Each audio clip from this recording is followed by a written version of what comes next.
Ce qui motive mon envie de revenir, c'est surtout, je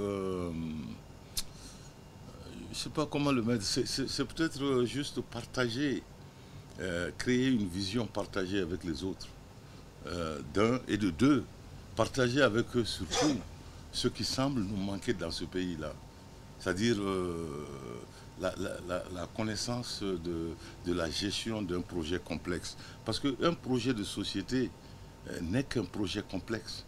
C'est un projet très complexe, mais ce n'est qu'un projet complexe. Et dans la gestion des projets, il y a des techniques qui sont connues depuis presque 100 ans, n'est-ce pas? Ça ne se fait pas au hasard.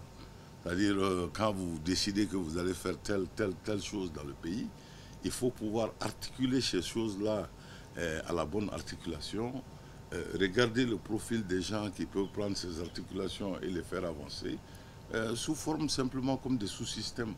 Et donc, j'essaie de continuer, surtout maintenant, de parler aux gens, de leur donner espoir, qu'en réalité, on a l'impression d'être dans un trou très profond, mais en réalité, on peut du jour au lendemain se retrouver encore à la surface, et pour peu qu'on sache exactement ce qu'il y a lieu de faire. Alors donc c'est ça, c'est cet espoir qu'il faut donner à nos populations, c'est, comment dirais-je, l'envie de partager ce que moi j'ai appris avec les autres, ceux qui veulent écouter, et c'est finalement, évidemment, le fait de dire aux gens, bon écoutez, ce pays-là est un pays qui n'est pas, comment dirais-je, n'est pas dénué, n'est-ce pas, d'aide. C'est-à-dire, il a des enfants. Ce pays a des enfants. Moi, je suis le pur produit de l'éducation publique malienne. Donc, ça veut dire que les gens qui ont payé leurs 50 francs, leurs 100 francs d'impôts, qui a servi de bourse pour m'éduquer, je leur dois des choses. Je leur dois des choses. Malgré le confort que je peux avoir, parce que j'aimerais bien vous dire, quand on est président de Microsoft, pendant 6 ans, on est confortable. Vous comprenez, je suis dans une ville à Johannesburg, je n'ai pas de problème d'un certain niveau de banalité, n'est-ce pas? Mais quand tu vois ton pays qui a atteint un certain niveau, cela interpelle tout le monde.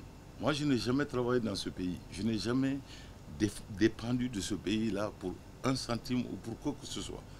Mais c'est ce pays qui m'a donné la vie, qui m'a donné mon éducation de base, qui m'a donné une bourse.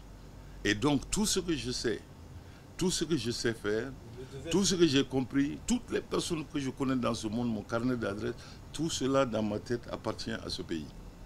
Et quand ce pays est dans des situations très difficiles, comme nous les traversons maintenant, moi je ne peux pas, je n'ai pas d'autre choix. Ma conscience ne me laisse pas avoir d'autre choix.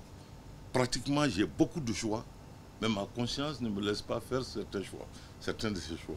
Il faut que je sois là au chevet de mes gens, que je sois là au milieu de mes gens pour qu'on traverse cette période-là ensemble. Et lorsque cette période sera traversée, ma foi, moi je peux toujours trouver de quoi m'occuper, et les autres aussi. Voilà ce qui me motive pour revenir sur la scène encore.